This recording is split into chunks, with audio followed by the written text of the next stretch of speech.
Hello guys, and welcome to this very little short, not short necessarily, but a video where I'm showing you how long it actually takes for the bull ants to go out and hunt. So you can see I've just added the food right here, and we have Pup the worker, very interested in escaping. But there we go, she's down, and we have a cricket inside. Now this is a little bit big for Pup perhaps, but it's not at all big for Bessie. Now we can see Pup is going over here, and we have Bessie. Bessie just goes in and directly just goes in and really stings the cricket. You can see how quick this goes. This is no longer a long process. Bessie just goes in and really quickly just stings. She's a born hunter now. It did take her it took her about a week or 2 weeks to get into this mood of really stinging quickly. But you can also see the larvae over here, where they are increasingly more hungry. There's still, what do we have? 1, 2, 3, 4, 5, 6, 7, 8, 9. We still have 9 larvae, which is lovely. And I am doing double daily feeding now. So this would be what I fed the colony before, just one. But I've actually, because Pup is also getting quite good at hunting, I've also got a little cricket over here for Pup as well. Now it's going to be a little bit hard to go in and feed this cricket, but I'm just going to take the lid off right here and hope Pup is not too quick at running out. So just take the lid off right here, going in and grabbing a cricket, putting it in, and let's see what happens. Right here, so we have, oh. He was almost, he almost ran out. All right, so we now have second cricket inside, and somehow Bessie is once more the hunter. So you can see right again, all right, she's a little bit more confused this time.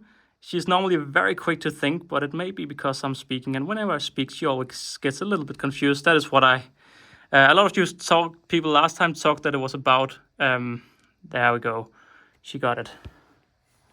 Did she? No, she actually didn't. All right.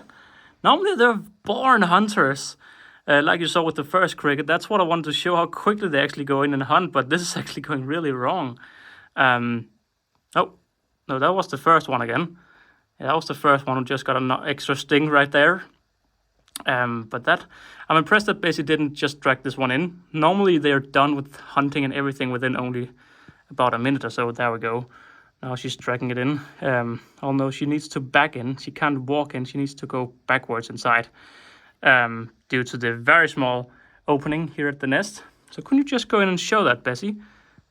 No? Well, that's all right. But yeah, I mean, the bull ant colony is doing really well.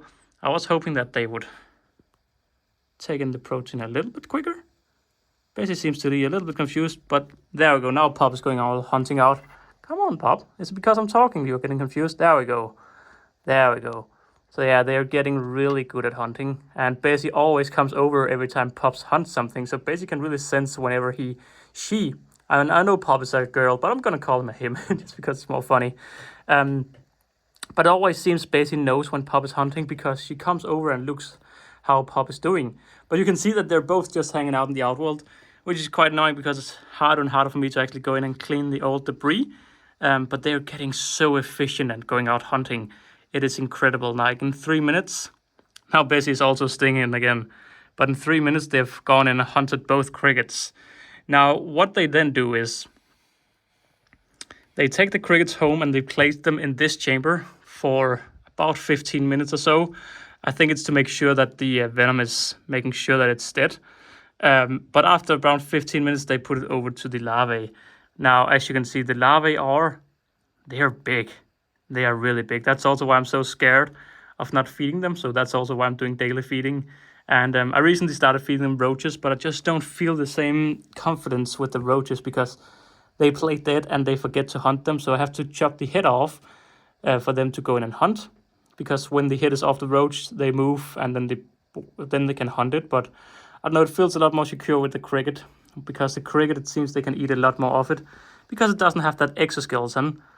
But Bessie and yeah, they're really, I think they're waiting to get more, to be honest, because yeah, they're just crazy. They are always out in the outworld, one of them, and already now I am thinking of what the next nest is to get them, because I'm not really a fan of the very small opening right here. I'm thinking a little bit of getting an aesthetic white tongue nest perhaps, but the thing I really love is with this hydration chamber down here, the substrate never get wet, and therefore they can't block the nest. Like I have another nest with my Harpagnathus venatus, and I can't see inside because they have built the dirt on top. Girls, could you please take the food indoor and proceed this?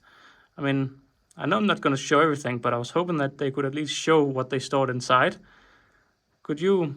You need to remove the food from the door. But yeah, what I was talking about earlier, it seems the reason they go crazy, what I believe, is the voice, my vibration.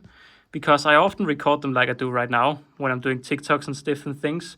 But I don't speak when I'm doing those things. So I'm guessing that the reason they go so crazy when I do these kind of recordings is because that I speak.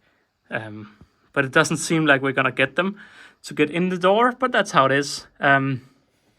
Hopefully come Monday I can put out an update where we are seeing all of the larvae eat again. But I would expect that these would start cocooning in about 2 weeks or so. They are not that much smaller than Pop, who is sitting over here. But yeah, it's now you can see a little bit of how it looks when they actually go out and hunt. You can see that Bessie's continuing to sting them. They're really stinging them a lot. I think I'm gonna give them a third one as well, just to make sure all the larvae are happy. It would be a shame if they started eating each other at this point. So yeah, I want to say thank you all for watching and have a lovely weekend / Easter / whatever time you're watching it. Bye!